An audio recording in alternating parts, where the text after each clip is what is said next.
بسم اللہ الرحمن الرحیم۔ ایک شخص حضرت علی رضی اللہ عنہ کی خدمت میں پیش ہوا اور کہنے لگا، یا علی، انسان زندگی میں ذلیل کیوں ہوتا ہے؟ تو حضرت علی رضی اللہ عنہ نے فرمایا، اے شخص، جس انسان کے اندر یہ 3 عادتیں ہوں وہ ضرور بے عزت اور ذلیل ہو جاتا ہے۔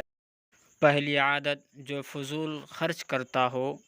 پھر حضرت علی رضی اللہ عنہ فرمانے لگے، میں نے اللہ پاک کے پیارے رسول محمد صلی اللہ علیہ وسلم سے سنا ہے کہ فضول خرچ کرنا شیطان کی صفت ہے۔ اور دوسرا وہ شخص جو جھوٹ بولتا ہے۔ پھر حضرت علی رضی اللہ عنہ نے فرمایا، میں نے اللہ کے پاک پیارے رسول حضرت محمد صلی اللہ علیہ وسلم سے سنا، جو شخص جھوٹ بولتا ہے وہ اللہ کی مخلوق کے نزدیک دن بدن ذلیل ہوتا جاتا ہے۔ اور تیسرا غصہ کرنا۔ حضرت علی رضی اللہ فرمانے لگے، میں نے حضرت محمد صلی اللہ علیہ وسلم سے سنا ہے کہ جو انسان اللہ پاک کی مخلوق پر غصہ کرتا ہے تو وہ انسانوں کے دلوں سے اتر جاتا ہے اور بے عزتی کے دلدل میں گر کر ذلیل و خوار ہو جاتا ہے۔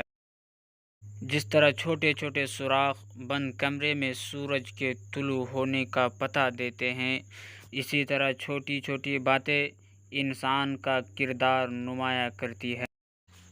حضرت علی رضی اللہ فرمایا، میں جنت کے شوق میں عبادت نہیں کرتا، یہ تجارت ہے، اور نہ ہی جہنم کے خوف سے کرتا ہوں۔ غلامی ہے، میں صرف اس لیے عبادت کرتا ہوں کہ میرا رب عبادت کے لائق۔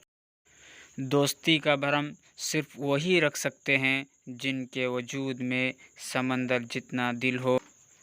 غیبت کرنا کمزور آدمی کی آخری کوشش ہوتی ہے۔